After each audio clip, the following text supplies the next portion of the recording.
Before we get into the stories, I just wanted to thank all the narrators that sent me their submissions of their own personal stories. Halloween and spooky season starts a little early in my household, and we usually kick it off in September because Halloween's the best fucking holiday out of the year, so I like to get 2 full months out of it. So enjoy this giant compilation of spooky stories to start off the Halloween season.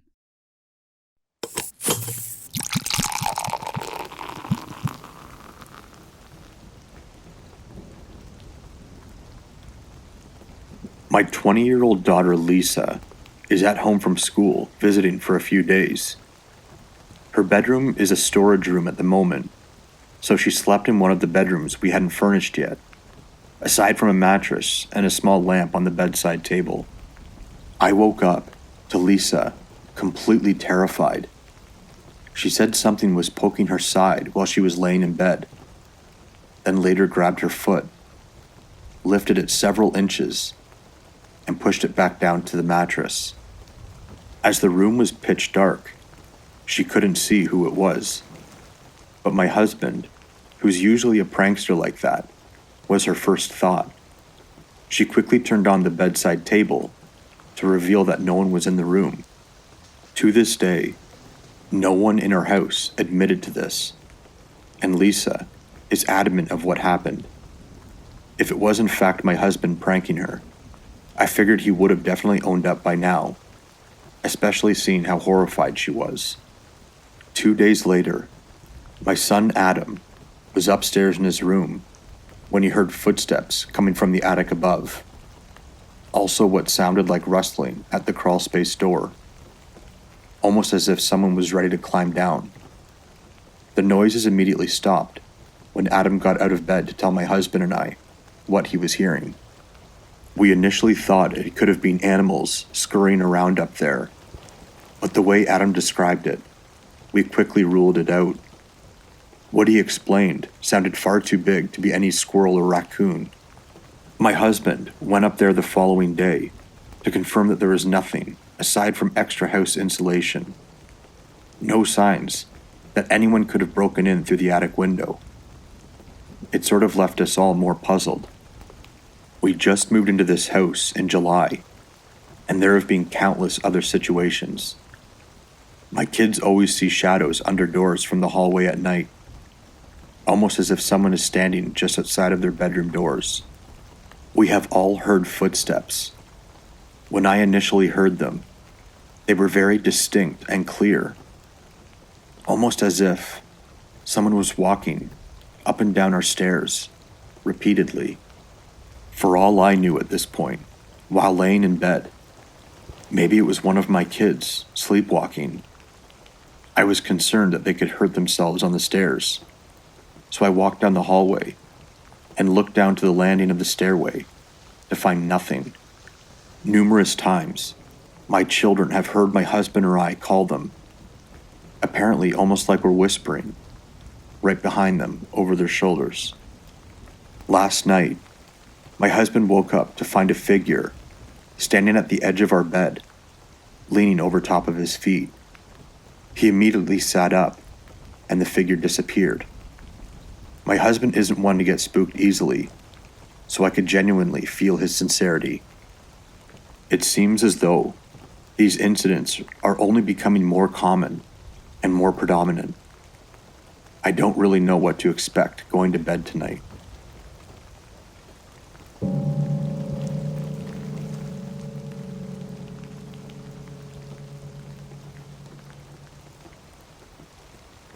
I would feel strange scripting this one.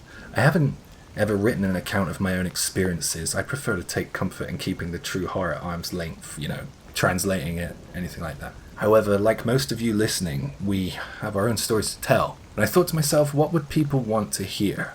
I have a couple to choose from, but I landed on this one. It's deeply personal to me. I really have only shared it with my family. Well, tonight I guess you can be my family too for the length of this. But remember, please, keep in mind, this is not a sad story.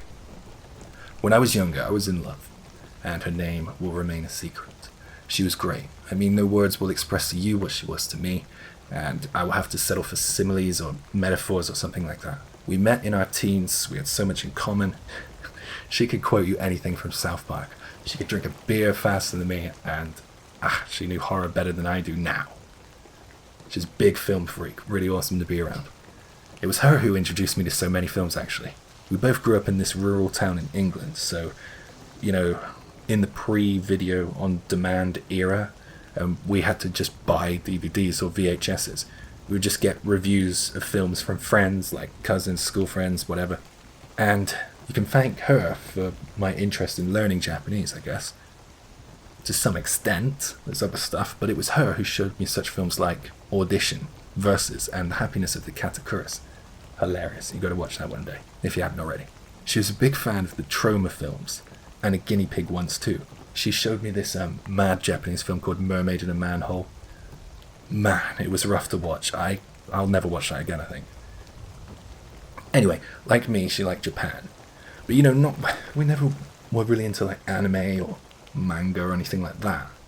It was just more like I don't know, just from a horror point, I guess. She had blonde hair, dark smoky eyes. She was so cool. She spent much of her young life in foster homes, so she was tough and she was fun to be around. She was in a shared house and she had her own bedroom. It was right on the top floor. Amazing. It had this big garden, and when it rained you could open the window and just hear the rain come down. It's cool. That's probably why I put rain in a lot of my videos, actually. She used to hop up on the windowsill to smoke, and she would smoke there. And the same 4-episode DVD of South Park would be on in the background, repeating same episode, same episode, same episode. And there would be nothing but the moonlight filtering in. Fun little memory. She had to smoke on the windowsill because smoking was banned in that house. I was a dork and I was like, should you be smoking? And she was all like, whatever, I'll do what I want. We had a great relationship, but like any teenage relationship, they don't always last. We reconnected now and then, and we always kept in contact. And I think our paths were about to meet again, actually, before she unfortunately passed away. She was not the right age to go. It's really not fair. And I think about it often. I was only at her grave this week. So, yeah, it's not fair. Anyway, she had been dealt a poor hand in life, and a tragically short life it was. Brain tumor. Before she got to do anything in life, really. But anyway, we spoke about going to Japan one day. I left for Japan the year after her passing. And I moved there and I was so ill-prepared. I didn't even have bedding, right? So I'm like lying in bed in a new country, severely jet-lagged, winter, there's no blanket, there's no nothing, freezing cold. And I'm just thinking, what the hell am I doing here? My mind's so awake, my body's so tired. And then I felt something. I felt the mattress depress, like the feeling of something putting its weight on it. So almost like a cat or a dog jumped up, but not as jolty as that. It's like someone came along and sat on the edge of your bed. And then I heard a sigh, but not a sigh of discomfort, but like one of kind of amusement. I have to try and recreate it for you. Like that, you know, like that. Anyway, I'm on my side. I hear this. I feel the weight in the bed, and I'm like, I don't want to turn and look. So, you know, you always get jitters when you're in a new place, but then that happens. For me, that's scary. I heard this. I was scared at first, and they're awake. I'm like, I don't want to turn. I'm not going to do anything. Somebody got in. What's going on? Scared at first, but then I start thinking, and I'm like, wow. It was almost like the way she used to hop up on the windowsill. And I lay awake in bed for hours, going from tears to smiles, thinking of her visiting me halfway across the world. Now, you see, it's not really a sad story. It's not really a sad story. And I'm sorry, it's not particularly scary either. But it's my story, and I'm really happy I have that memory. Thanks for listening.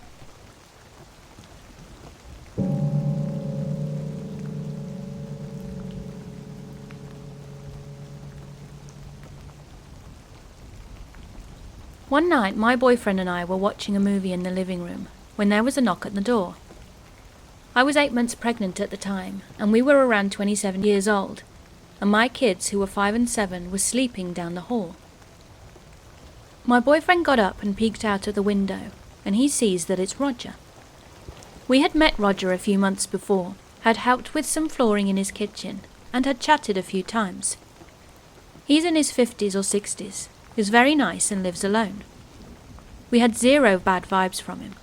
He didn't mention that he was a dealer and has pounds of weed in his car or whatever, but okay, Roger, you do you. So seeing it was him, we gladly opened the door. It was late and dark, and at this point I was looking at Roger like, what a nice little old man. But as soon as the door was opened, he was inside, and I could tell right away that something wasn't right with him. Now the house layout is the living room with front door, then that leads into the kitchen, with a hallway next to the kitchen table. It's very small. So before he sat down in a chair that was right beside the hallway entrance, I could see a huge-ass hunting knife and a baseball bat tucked in his pants under his sweatshirt. Roger and my boyfriend were sitting at the table, and my boyfriend at this point has no idea he has these things, and I didn't know what to do. My boyfriend sat across from him and asked him if he was okay, or if he needed help, but he started getting very agitated, yelling that the people at my house are not happy with you, and yelling about the flooring we had helped him with in the summer. I still didn't know what the hell was going on, but he seemed to think that the flooring wasn't done, and if my boyfriend didn't go right now with him to fix it, the people at his house would be angry. He then brought my kids up, and we got into an argument. I told him they were sleeping, and that he needed to leave now, and that my boyfriend wasn't going anywhere. My boyfriend could see things escalating, but still didn't know about the weapons. So he jumped up and immediately tried to defuse the situation by saying that he will go with him. The plan was to get Roger out the door, then jump back and lock it behind him. So they got to the door and opened it, and my boyfriend turned to me, but then Roger pushed him surprisingly hard, which caused him to stumble into the doorway, and Roger immediately slams it shut. I could hear yelling as I called 911, and the operator told me to go outside. But I reminded him that Roger had a giant knife, and I'm inept on a good day. I just remember at the time that I was shocked he was suggesting I wander around outside, but I can see why now. So I went out to my deck, and they're gone. It's dead quiet, and it's not even been a minute. I just stood inside, completely horrified and useless. Time went by, and suddenly there was crazy pounding on the door. But thankfully it was my boyfriend. I opened it up and he came flying in, with his eyes bugging out. The operator and I were wondering what the hell was going on, and apparently as soon as they got to the road, Roger pulled the knife out, and the yelling I heard was him threatening to cut my boyfriend's head for the people in his house. My boyfriend instantly booked it out of there and ran through yards to get back home, grabbing someone's axe on the way. The RCMP came, and we had a court date set, but we were just sat outside the courtroom until they told us it was over. Roger was there in an oversized suit. He lived in the same cul-de-sac as us and my kids, and we have to wait for the bus where he walks by regularly. No one ever told us if he was arrested or when he was let out. The next day, we moved.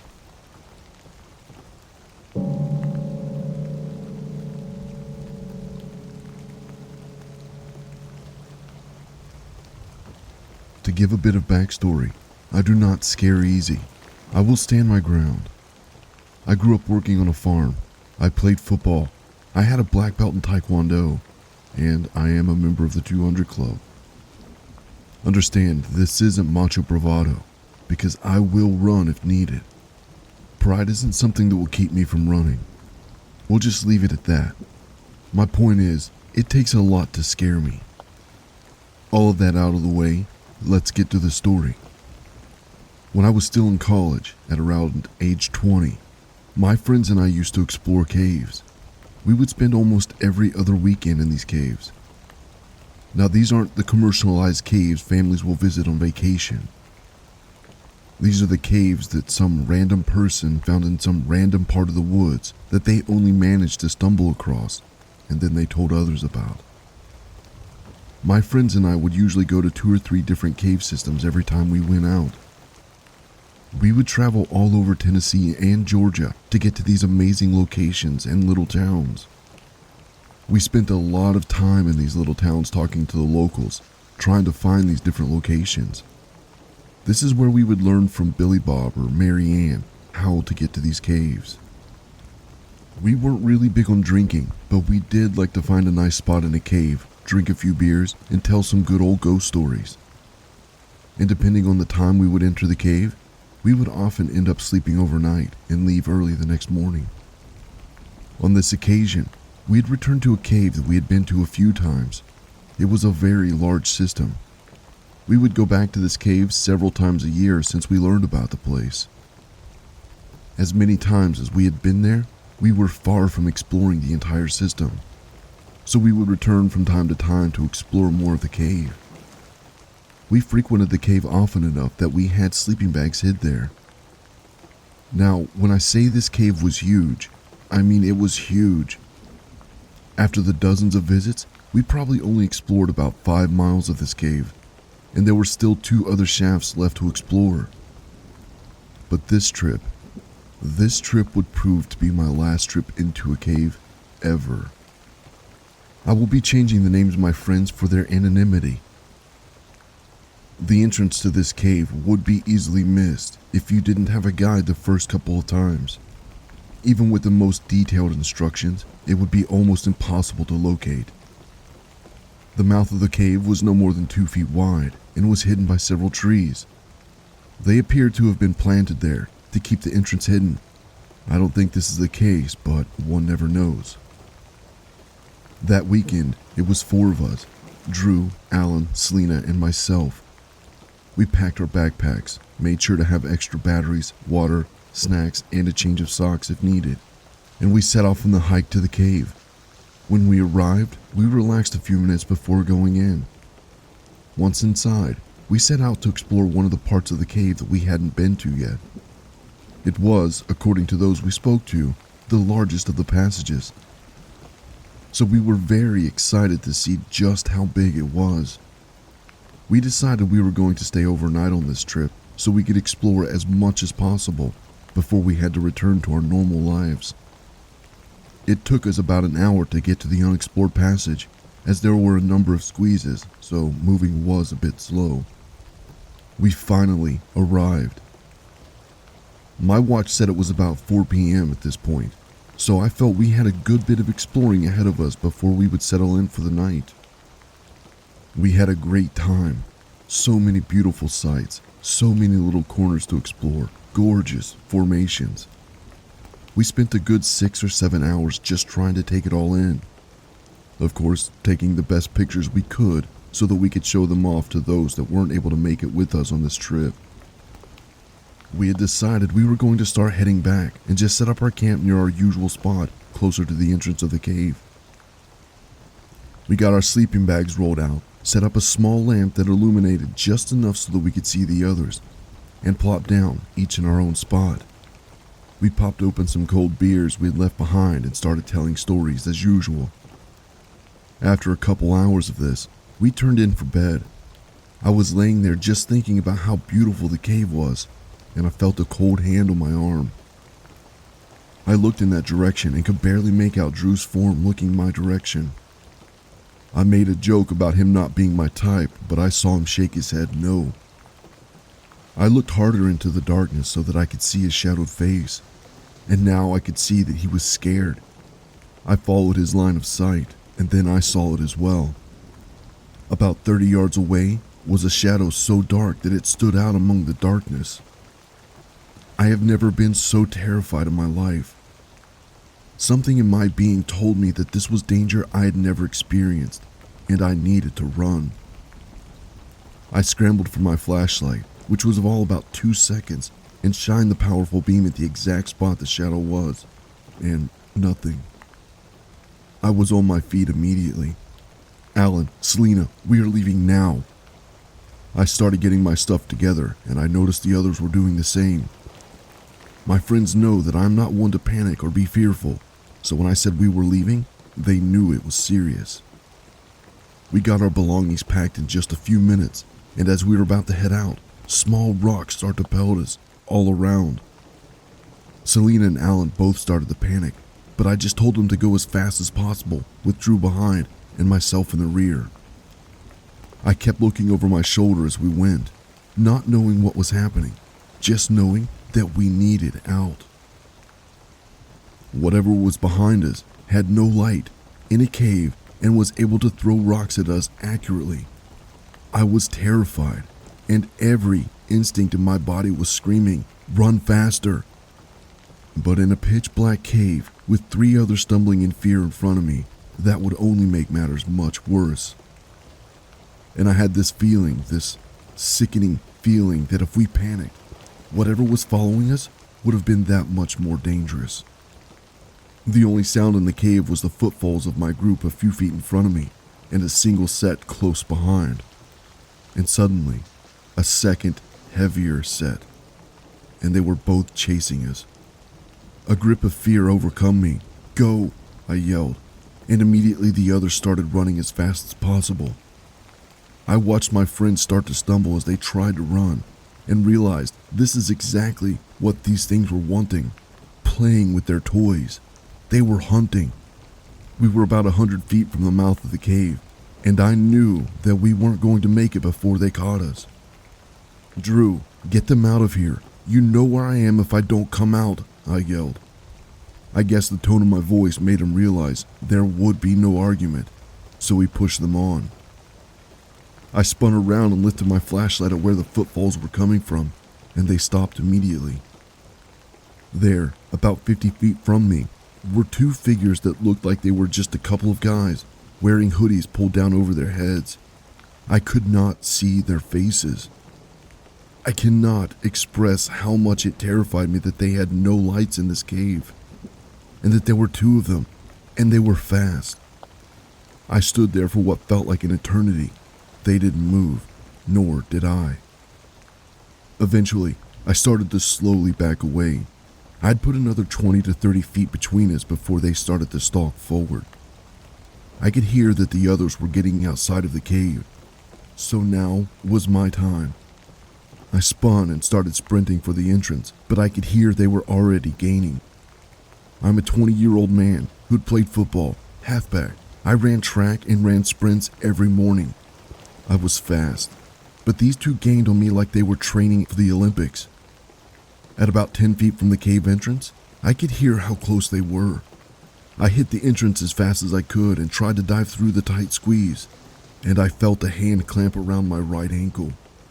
This hand had stopped my flight forward instantly. I landed hard on the ground, smashing my face against the rock floor. The pain exploded in my face, and I knew my nose was broken. I felt the blood start flowing immediately.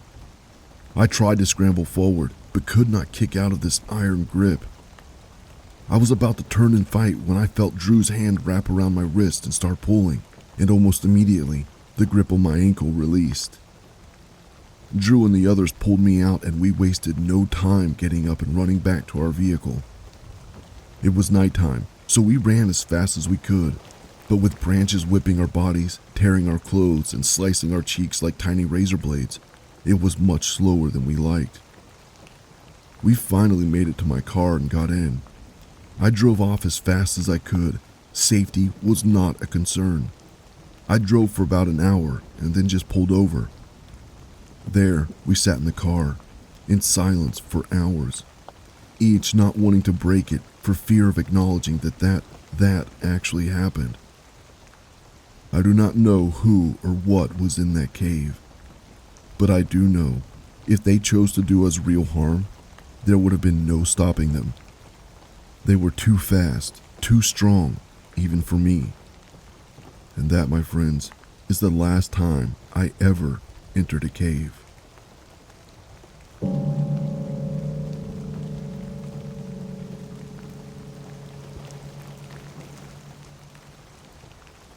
This is something I don't talk about, but it will definitely stay with me for the rest of my life. I worked as a prison officer in the UK. I was 21 at the time, not interested in an office job. I preferred to remain active. I had my SIA license, and when I saw the job advertisement, I thought it was within my remit. I was part of an influx of new officers that would have to deal with a long-standing problem with Category A drugs being smuggled in, spice being one of them. That led to inmates becoming violent and erratic. It was a dirty place full of roaches and cold conditions in the older wings, due to broken windows that they wouldn't get repaired in accordance with UK law surrounding listed buildings. This prison was and is notorious for good reason, and a high dropout rate meant there still weren't enough officers to inmates. It was roughly 25 to 35 inmates per officer, and each shift often compromised safety protocol. It was a Cat B prison, the second highest in terms of security for men who'd committed very serious crimes, but it also held inmates locally who'd been sentenced but not yet categorized or were on remand. So, while there were a lot of violent offenders and sex offenders, undeniably the worst of humanity, who had done heinous things, there were also some nice guys that had fallen on hard times, been coerced into gang activity at a young age, or were generally stuck in the system. They were housed on separate wings. It was while I was shadowing an officer during my training that Joe, one of the wing cleaners, introduced himself to me. He was on good terms with the other officers and seemed like a pleasant, down-to-earth guy who just wanted to keep out of trouble. I would see him around occasionally, and we'd always have conversations here and there, breaking the monotony of my day, and I genuinely looked forward to talking to him. This went on for several months, and he always struck me as a happy guy, content in his work, seeking out conversation with fellow officers, and, despite protocol, I'd see them share tea and biscuits with him after he completed his duties. After successfully completing 12 weeks of training, I was assigned to my wing, and my workdays would nearly always start and end the same. I would relieve the night staff, and we would have a handover, where they would appraise us of the night's events, if anything was notable or out of the ordinary. Usually during the night shifts, the officers on the wing would do a quick glance through the windows of the cells, checking one floor every hour. The morning this happened started off as normal. There was nothing notable to report during handover. So 4 officers, myself included, went to unlock the cells on the 4 floors of the wing. I was on the ground floor, what we called the ones. This was the routine we'd followed every morning, unlocking the cells before sending the prisoners to work or to the yard. I went about unlocking the cells, Joe's included. As usual, I said good morning to the lads. It wasn't until I'd unlocked all the ones and noticed that there wasn't much activity coming from Joe's cell, who'd usually be one of the first to come out and say hello. I looked into the cell as I opened the door, and the first thing I saw was the floor. You know how colors fill your vision before you can even focus your eyes? The first thing that I became aware of was red. Everywhere there was red.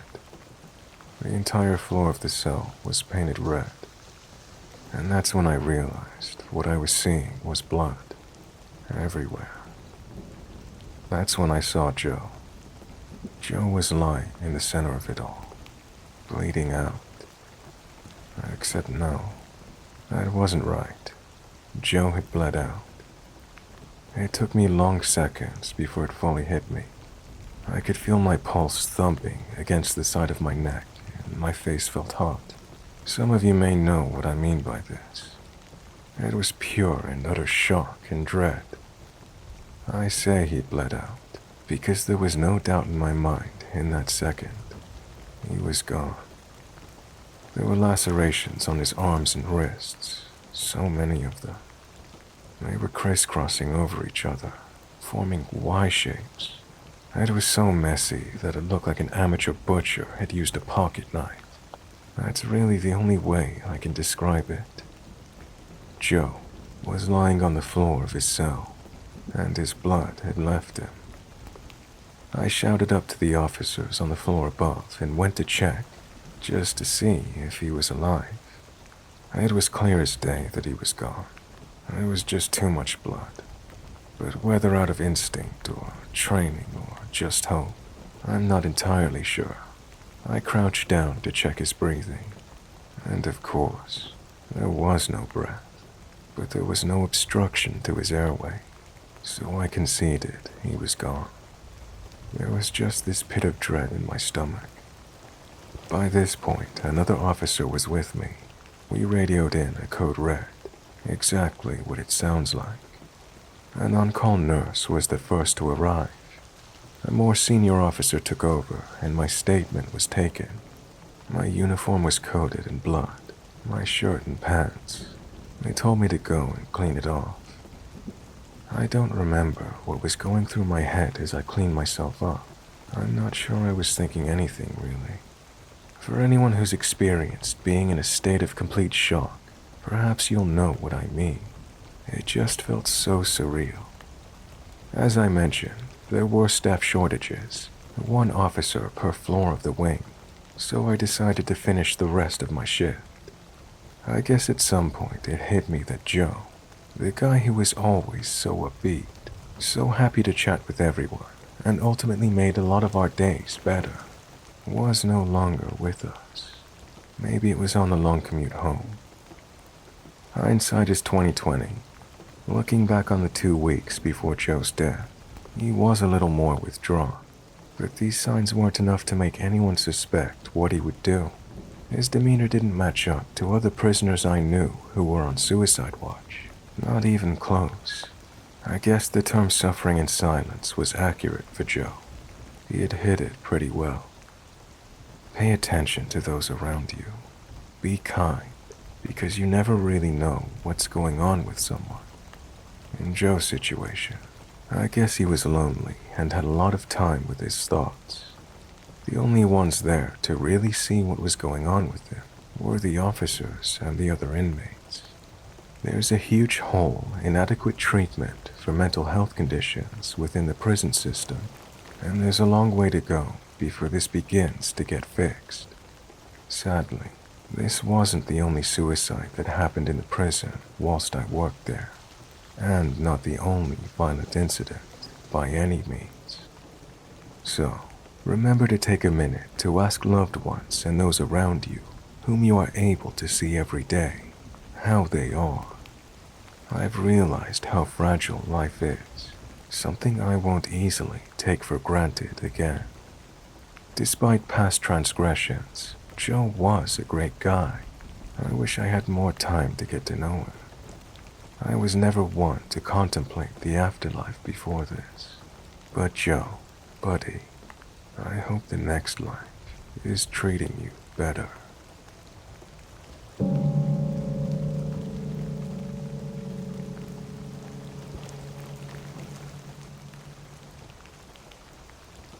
Before becoming obsessed with all things spooky, I was afraid of the dark.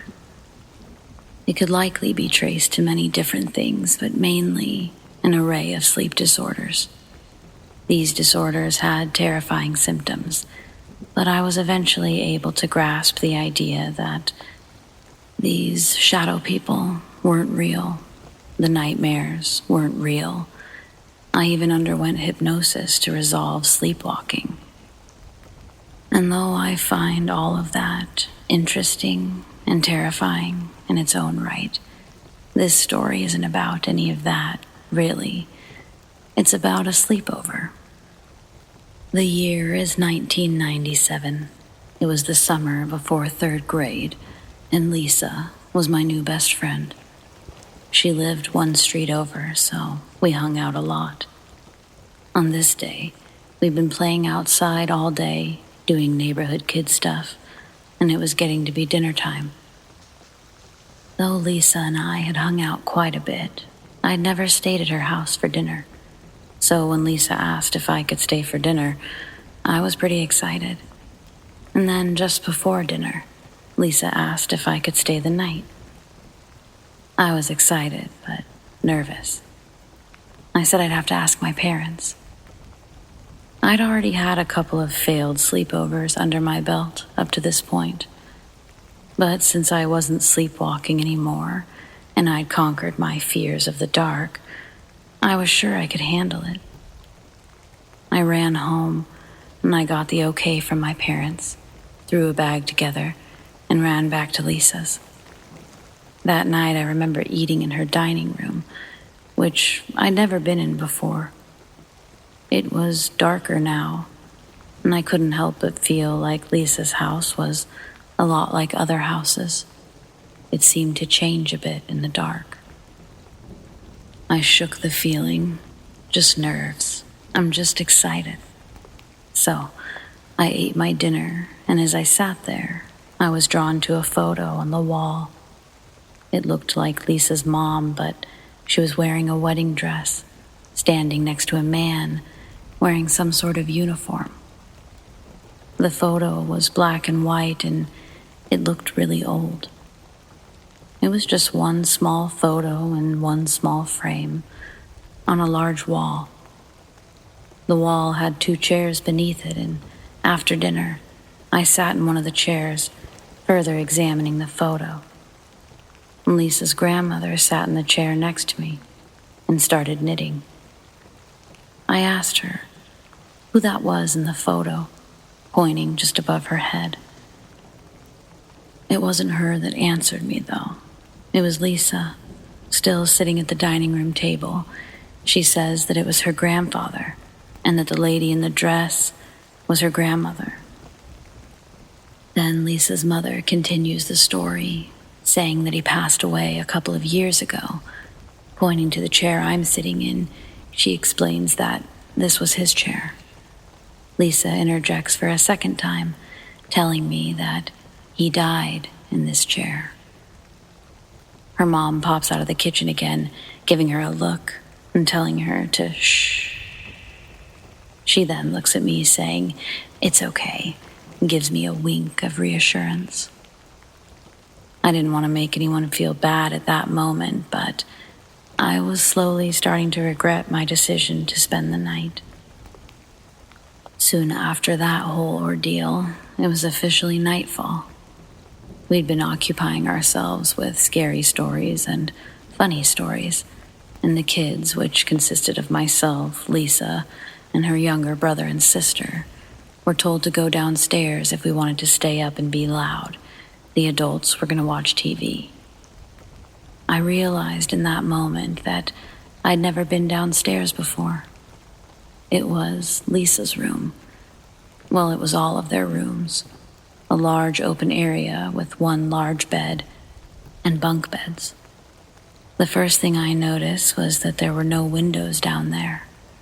It was a basement, furnished, but a basement nonetheless. I don't know why I felt like the room was heavy. It was colorful and filled with games, stuffed animals, blankets. All the right elements for a fun, happy space. But I did feel something, like I was a stranger who wasn't welcome there.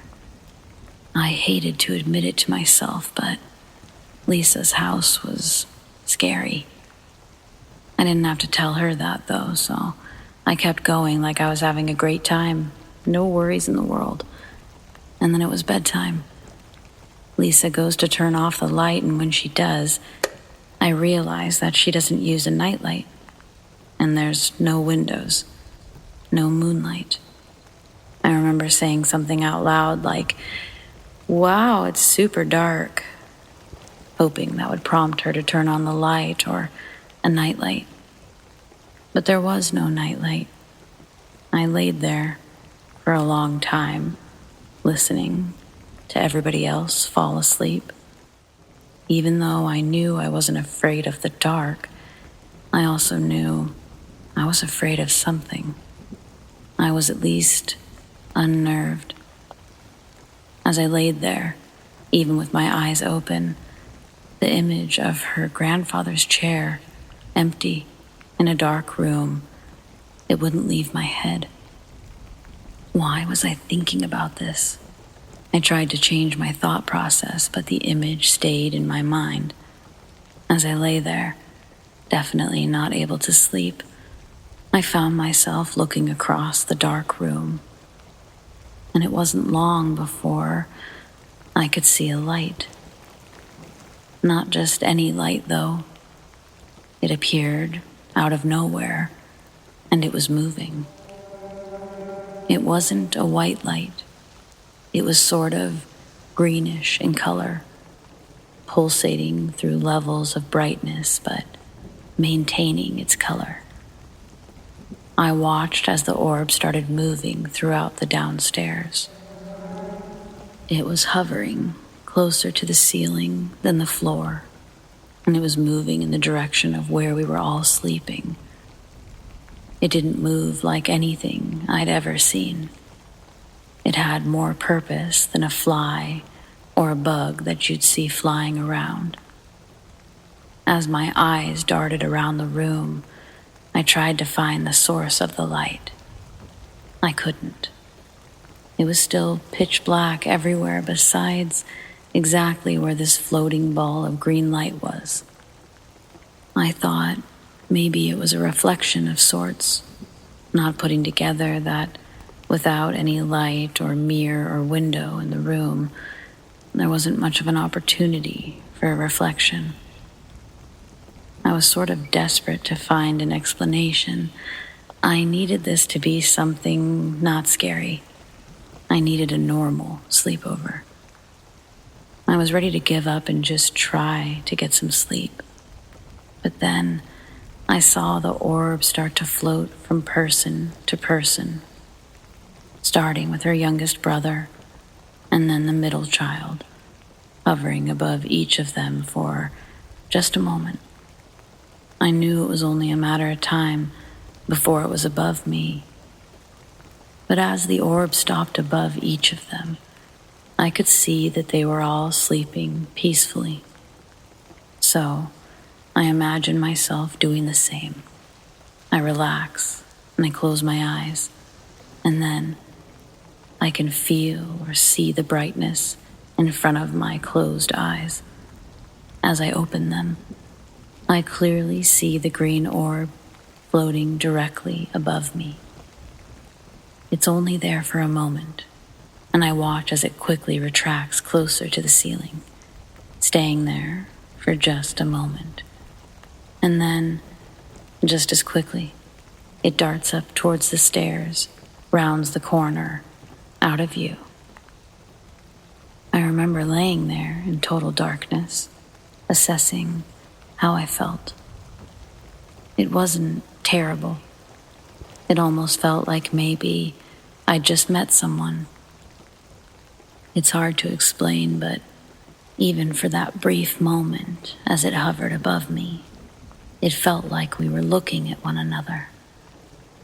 And when it reacted to my open eyes, it was like I had scared it as much as it scared me. That night I didn't sleep great. I found that I wasn't just thinking about that empty chair. I was dreaming about it too. At one point, I woke up and it felt like I'd been staring at that chair for hours. I was so confused, and I went back to bed. The same image remained. A dark dining room and this orangish velvet chair. The rest of the room was there, but the focus was heavily on Lisa's grandfather's chair. It's not like I'll ever know for sure, but I'm fairly certain that orb, that light, was her grandfather. Maybe he didn't like that I sat in his chair, or maybe he was just curious and surprised to see a stranger sleeping amongst his grandchildren.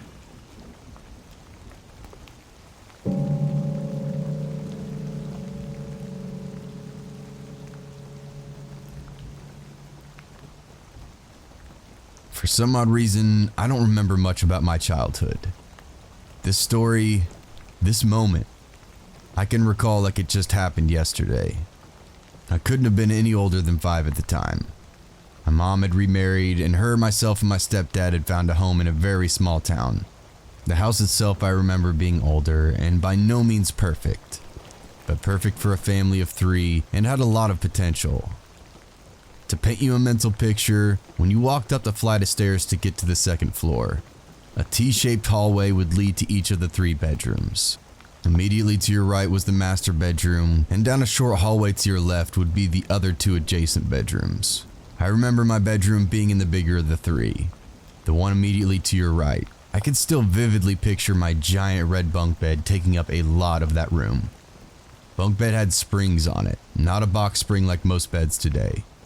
So when you lay down on it or get up off it, the springs would groan loudly from the weight. Every single night, my mother would lay with me to comfort me and help ease me to sleep. I know it's fairly normal for a child not to be able to sleep on their own, in their room, and especially in a completely new house and environment. But there was something off about this house. I could sense it then, and I can still sense it now. Something I can't quite explain, but this story is my attempt to. I would always feel eyes on me. This heavy, uneasy feeling, especially at night and especially when I was alone. My mom has told me multiple times that during the nightly routine of laying down with me at night, she would believe I was finally asleep, slowly make an attempt to get out of my bed and retreat back to hers, only to have the springs creak loudly and give herself away.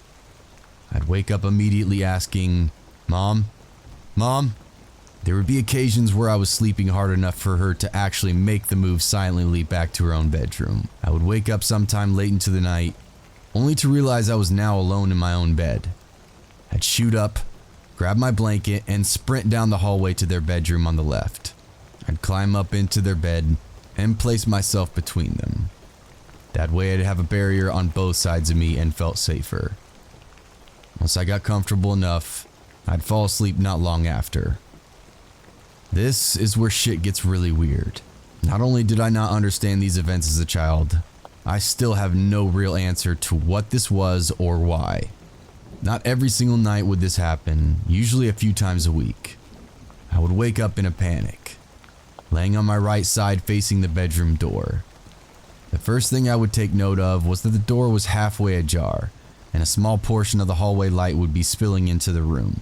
Although at first I do not know why I would be drenched in fear from the moment I woke up, and it would progressively get worse as I took in my surroundings.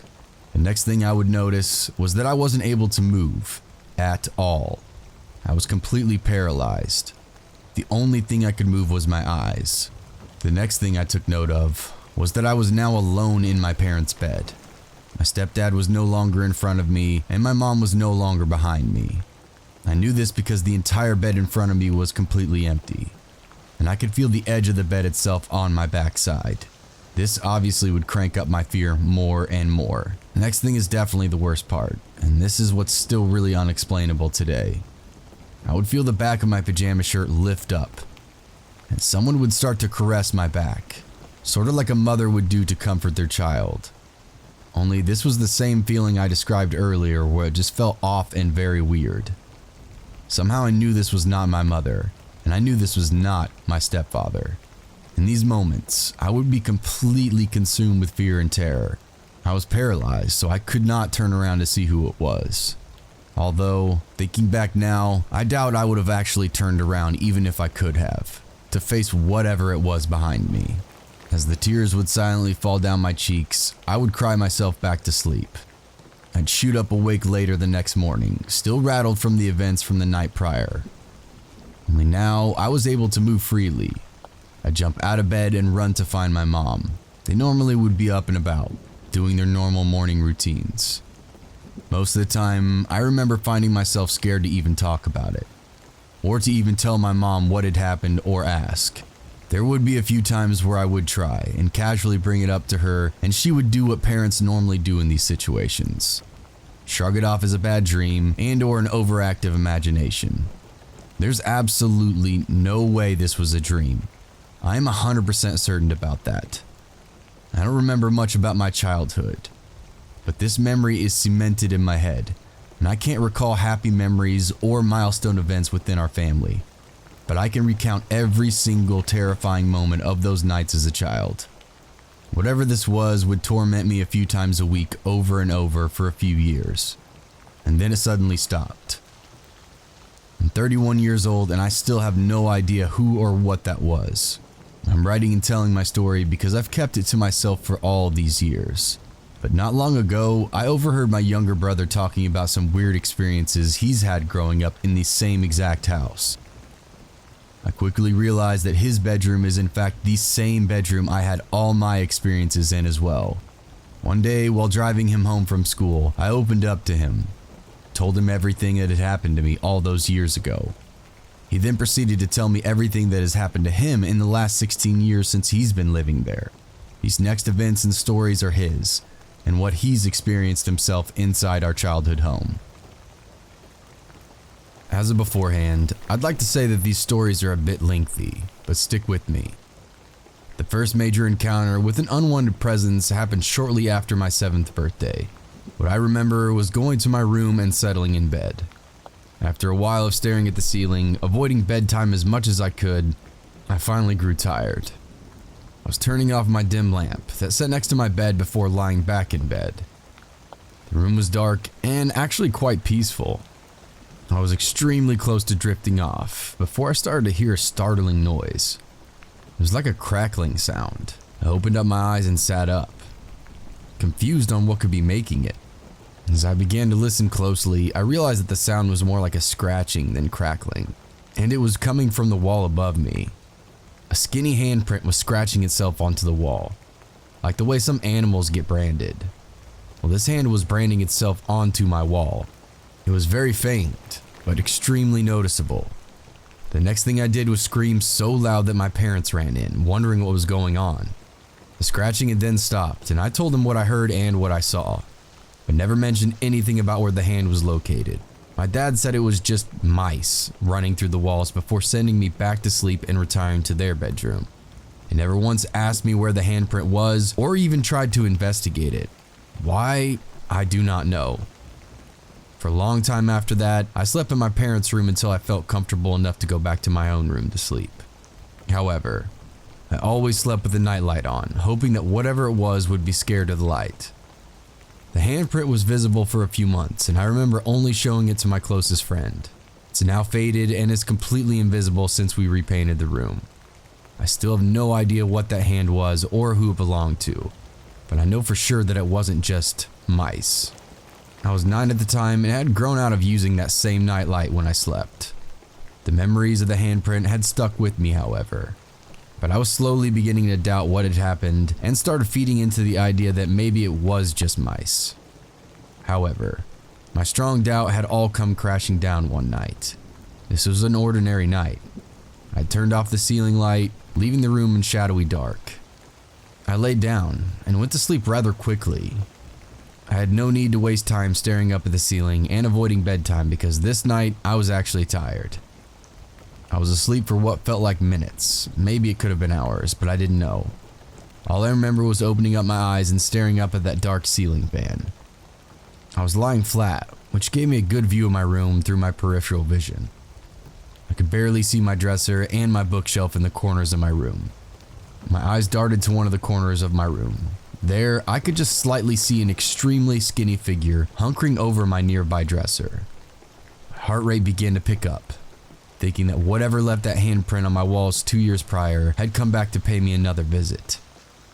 I tried to squirm out of bed, but I couldn't move at all. I tried to move some more, but nothing helped. I was getting ready to lunge towards the doorway if I somehow freed myself from these invisible restraints. Looked back towards the figure and noticed something that made my stomach sink even further into my gut. One of this thing's long, dark-clothed, pale legs was now one step closer to the bed. Today, I couldn't tell you what it was wearing, but back then, I could list every detail. The figure was still hiding in the shadows, not revealing any gender or facial features, if it even had any. I shut my eyes so tight and tried to fall back asleep. A few small creaks in the floorboard let me know that whatever it was now coming closer to me. I kept my eyes shut tightly, trying my best to relax and fall back asleep. Figured I could just avoid it by sleeping. The last thing I remember was feeling a cold and rough hand stroking my head once and very slightly. I avoided it the best I could, which was extremely hard to. But in about 5 minutes or so, I finally was back asleep.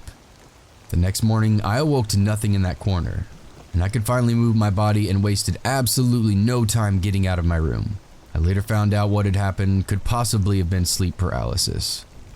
If that's what it was, then I hope to never experience it again. It was a one-time occurrence, and I hope it stays that way, as it hadn't happened since. A few months after the figure visited me and my sleep, I had resumed using the nightlight for obvious reasons. It was Saturday morning, and it was just me and my dad home since my mom worked most of those mornings. I was upstairs drawing something and rewatching the first Harry Potter on my mom's laptop. I was finishing my drawing and it was near the end of the movie when I heard my dad opening the attic in the hallway. I heard that wooden ladder expand and touch the carpet below. He didn't go into the attic because there were no footsteps walking up the ladder. Being the curious kid I was, I walked outside of my room and into the hallway. I always loved when my dad went into the attic because if you asked nicely, he might bring down some old toys or some other interesting items. I looked up the ladder to see that it was completely pitch black, which was highly unusual. If my dad ever went up into the attic, he'd turn on the bright studio light he had up there immediately after walking up. Maybe he wasn't up there, I thought, knowing that there were no footsteps that went up there and the light was off. I called up to him, asking what he was doing just to see if maybe my speculations were wrong, but I got no response. I knew this was way beyond normal and didn't question it anymore, but instead I quickly hurried down the stairs. I checked all the downstairs rooms, determining that he wasn't inside the house.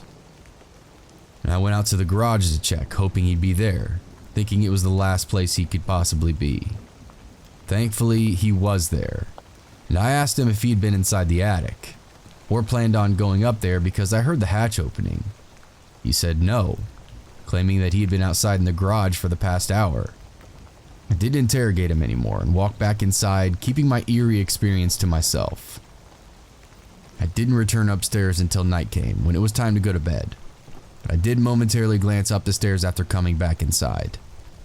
When I looked up there, the hatch to the attic had now been closed and sealed, guaranteeing that nobody could have been up there. I didn't know what had happened was real or not, or that maybe my mind was just playing some kind of trick on me. I feel that whatever it was, imaginary or not, it sure got my attention. The last thing I'll mention is something my friend said to me not long after these incidences. We were just sitting and watching TV when he randomly told me not to go to sleep early. When I asked him why, he said, "I don't like this house when I'm awake and everyone else is asleep." When I asked him what he meant by that, he said something that's always stuck with me. This house is more awake when everyone's asleep. I agreed with him, not showing how much that sentence terrified me. Both just laughed it off, and that night I waited for him to fall asleep first. I think he was right though, and that the house's sunrise was our sundown.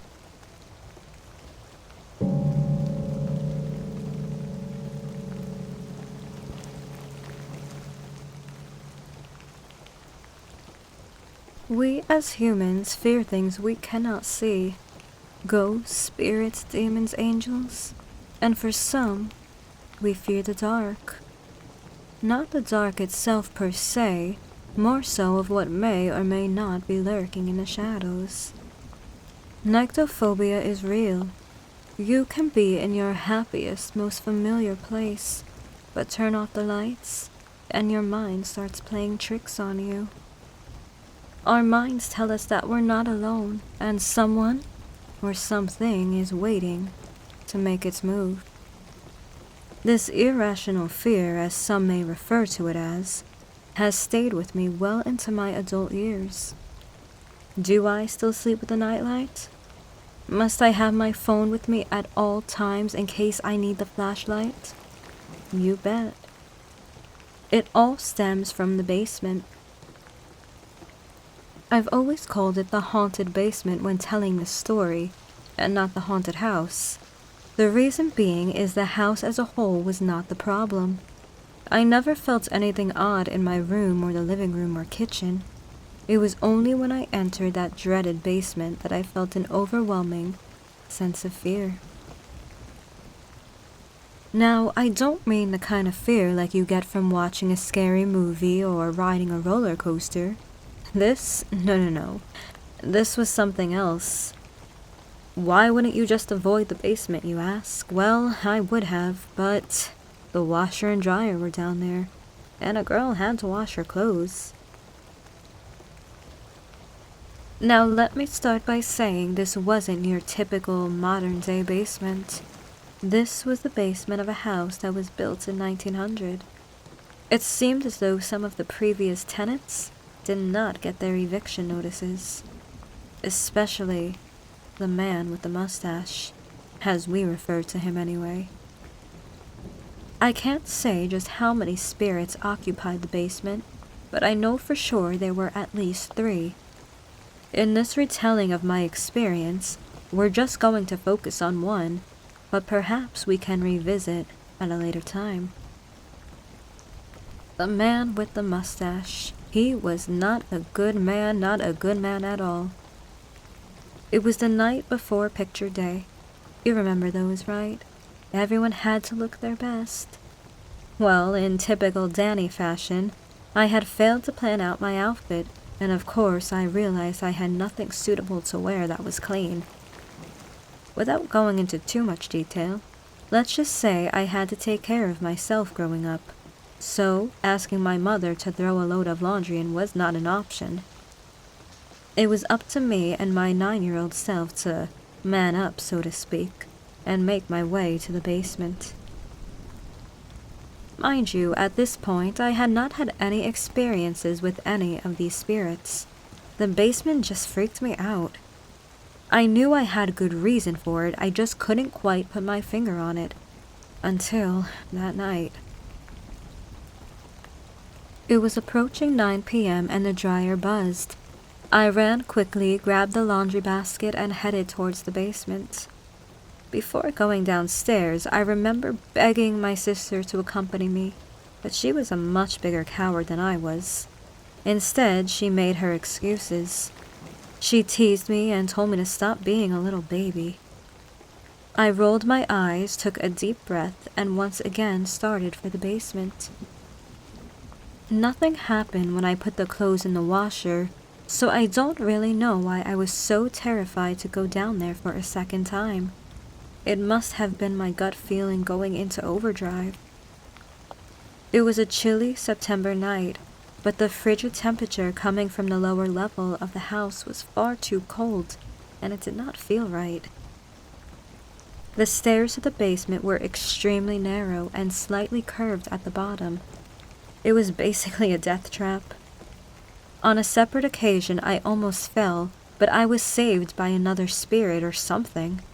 It grabbed the back of my sweatshirt and saved my life, but that's another story for another night. Anyways, as I was saying, the stairs were extremely narrow, and although there were lights, they were very, very dim. This was the late 90s, so cell phones didn't really exist and we weren't glued to them like we are now. Back then, we relied on good old flashlights and not the ones on our phone, but of course I failed to grab one. I remember contemplating going back upstairs to get one, but I figured I'd be quick. I also didn't want to endure the teasing wrath of my sister. But thinking about it now, I would have taken the teasing over what happened to me that night, any day. Carefully, I headed down the stairs into the cold, dimly lit basement. I rounded the corner and smelled something that could only be described as burning rubber. I immediately freaked out, thinking my clothes caught on fire, or that something else was burning. That put a bit of pep in my step, so to speak, and I ran towards the dryer. There was no smoke, no fire, thank God. I mean, my dad was a smoker, so I chalked it up to lingering cigarette smoke just to calm my nerves. But thinking about it, he wasn't home that night, nor had he been down to the basement in ages. I was more freaked out than normal, so I swiftly grabbed my clothes from the dryer and threw them into the basket. Now, next to the washer and dryer was a very weird, tiny room. I have no idea what it was for or why it was even there. It was honestly so small and looked so out of place. I guess it was used as an extra storage room, but it just felt wrong, for lack of a better term. The lights would never turn on, no matter how many times we changed the bulb. The landlord said he'd fix the electrical, but it was pointless since there was no use for the room anyway. Although there were quite a few old purses and luggage in there, I guess I always just assumed it was the belongings of the family who lived downstairs from us. All I knew was it wasn't mine to touch, and I hated that small, weird room. As I was gathering my clothes and trying to keep my composure, the smoke smell grew stronger, and a buzzing sound was coming from that room. By this point, I was literally shaking because the buzzing noise was coming from that same light fixture that did not work. The buzzing continued, but the light itself was not on, until it was. I dropped the basket of clothes and stood there frozen. I tried so hard to convince myself that the landlord had finally fixed the light. Like I said earlier, it was a very old house and electricity can be wonky. At least, that's what I kept telling myself anyway. I peered into the room, and at that moment, the light turned off again. It was so dark, it felt as though I was staring into the abyss. There was nothing, just darkness. I wish I would have had the courage to run the fuck upstairs at that point, but my 9-year-old brain could not comprehend what was going on. All I knew was that I felt like I was in imminent danger. This part right here? Well, this is where my fear of the dark comes from. The door from the weird room slammed shut. I screamed bloody murder, but no one came down to save me, even to check on me. Was I even screaming? Or did I think I was? Was I just standing there in utter shock and disbelief? No, I had to have been screaming because my throat hurt. I remember that. I bolted for the stairs, and as I did, I felt something grab my leg, but I just kept going until I tripped and scraped my knee. I smelled something that of rust, and I realized my knee must have been bleeding. Also, the burning smell was so pungent now that it felt as though there was a cloud surrounding me. Just as I reached the bottom step, the lights turned off, the exit door closed on me, and there was nothing but pure, utter darkness. I screamed so loudly, but all I could hear was the deafening sound of nothingness. And then, I saw him. A man with a crooked, evil grin covered by a dark brown mustache. I will never forget that face, that smell, that look in his eyes. How was I seeing someone if it was so dark? I remember thinking. That look, it was so hateful. He wanted me scared. He wanted me gone out of his basement, perhaps even dead. Tears poured down my cheeks, shaking like a leaf, still yelling and trying to feel my way up the stairs to the exit to no avail. Something felt like it was pulling me back with each step I took toward the exit. At that point, I gave up. I sat at the bottom of the stairs, crying, hoping someone would hear me. Just then, I heard my sister pounding on the door, telling me to stop being an idiot and open the damn door. It was locked. I was screaming that this wasn't a joke. I pleaded for her to call the cops. I remember screaming, "There's a man with a mustache down here trying to kill me. Call the cops." I heard my sister's panicked voice as she tried with all her might to open the door. She knew me well enough to know I would not joke about something like this.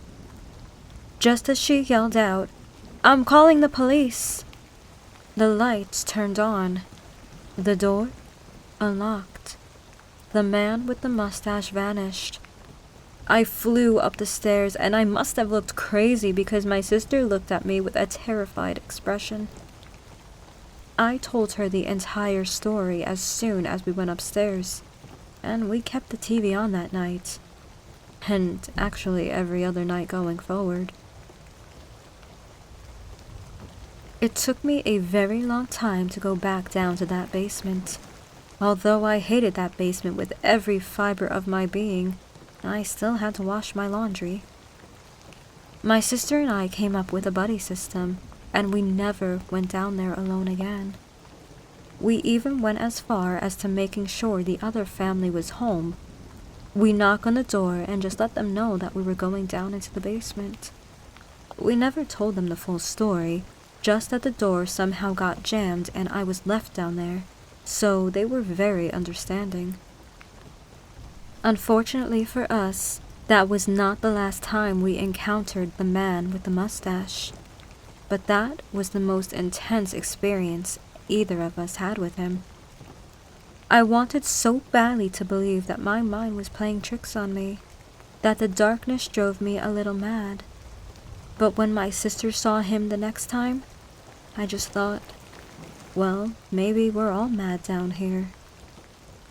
To be continued.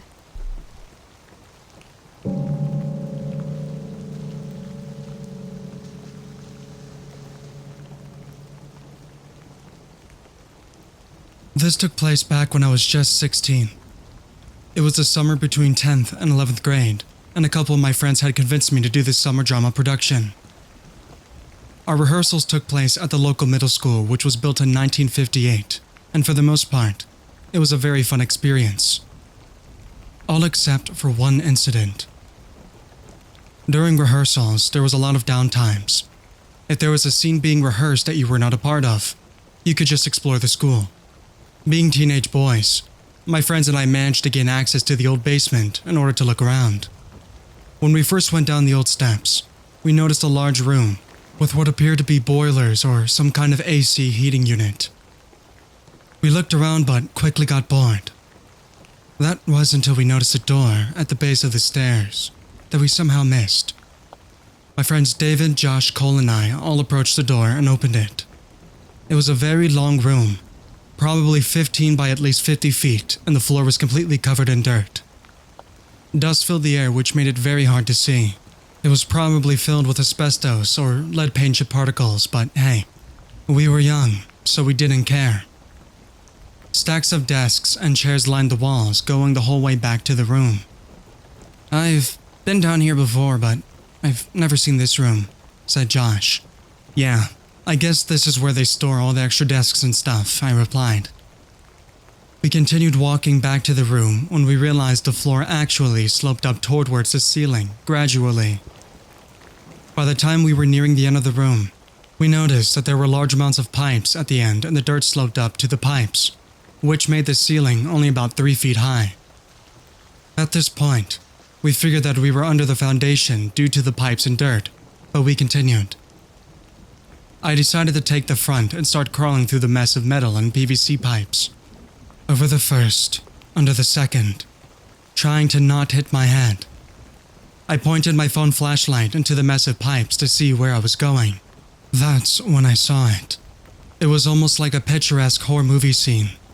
On the other side of the maze of pipes was a 6x6 room, cut out in the now probably 4-foot-high dirt.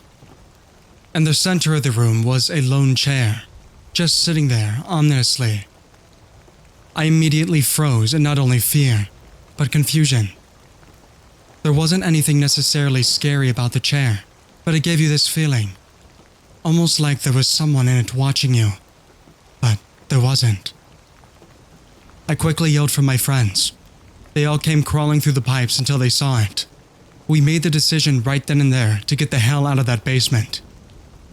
We didn't stop to take pictures or go further to investigate. Each and every one of us could feel the sense of dread that emanated from that chair. I ran as fast as I could, with not a care in the world for the people around me either. After getting back upstairs, we sat and pondered what had just occurred. We all saw the chair. We all felt the feeling, but we couldn't even begin to talk about it. After a while, we eventually calmed down, which was when Josh said the thing that made this so scary. "If we couldn't even crawl through the pipes, how did someone get a chair back there and make an entire room?" This all happened about 2 years ago now. Life has changed and most of the kids in the basement with me have fallen out. All of us remember the chair, but none of us try to talk about it. Why that is, I am unsure. But something that I am sure of is that since that day, the chair has never left my mind. I've always been drawn to it, for whatever reason. I feel like sometimes I need to go back, whether that is just my curiosity, or the chair drawing me in as if it's some entity. I don't know. Someday I will go back, but not today. And until then, I'll continue to see that chair in my nightmares.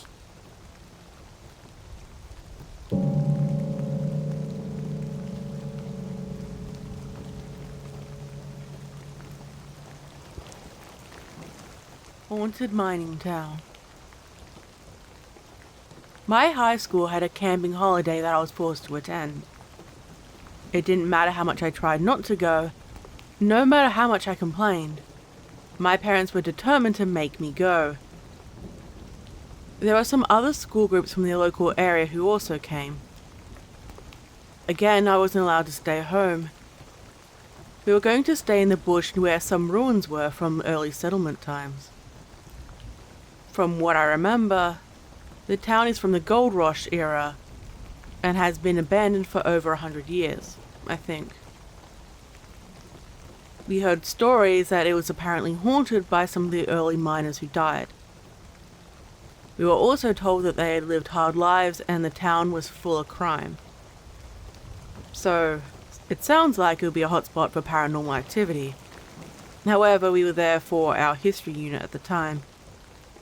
The tour guide led us along the ruined road, and most of us were barely paying attention to what he was saying. There were rusted out pieces of machinery. None of the buildings had roofs, just thick red bricks and the outlines of buildings that had once been there. Most of the more dangerous parts of the mines had been fenced off to prevent people from going up there. Apparently some kids had fallen in a few years back. There was a small trail surrounded by rocks. Most of the kids were bored and complained about how we could have gone somewhere more exciting. I love history, so this was exciting for me. We set up tents and settled in for the night. I was lucky to get a tent with some of my close friends and didn't have to be in with someone who I didn't like. We heard more stories about how the mines were both dangerous and haunted. I heard some of the other students talk about sneaking over there late at night, but I was more interested in the town itself. We woke up with our torches or flashlights, crept out, and found a spot we could hide to watch. We waited there for a little while, giggled occasionally, and used our fingers to walk up each other's arms like they were spiders. We heard footsteps and the clanging of metal. We stopped and hid, thinking it was a teacher or something. We couldn't see anyone, and kept hearing the sound as they walked past us. We hadn't been drinking or anything. The next night there was a ghost tour through the middle of the town. All the students were teasing each other and annoying each other. But there was a chill in the air. We saw shadows in the windows and occasionally there was movement in the town. Some people said they saw more than shadows. I didn't though. We felt like we were being watched and like we were intruding. We all spoke about the strange feelings we got. It might not be the best story, but there it is. I really want to go back to that town sometime by myself or with a group of friends. Mainly to see if it is really haunted or not. It could have just been our imaginations, or maybe the tour guides were playing tricks on us. Either way, maybe it is time for a road trip.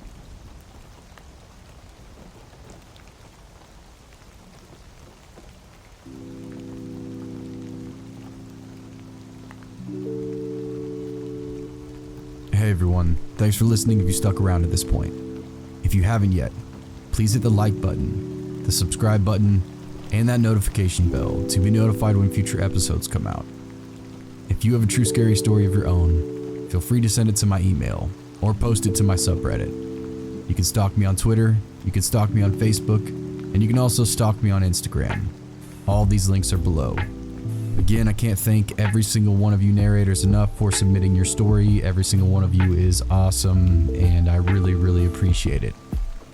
And to those of you listening, I hope you enjoyed this. This is definitely probably the longest episode I've ever had, and I can't think of a better way to kick off the spooky season than dropping this giant episode. I have another episode that's going to be coming out here in the next few days, if not tomorrow or Monday as well. Most likely Monday. Hope you all had a great weekend. Happy Labor Day. Be safe, and I will see you in the next one. Oh yeah. Cheers.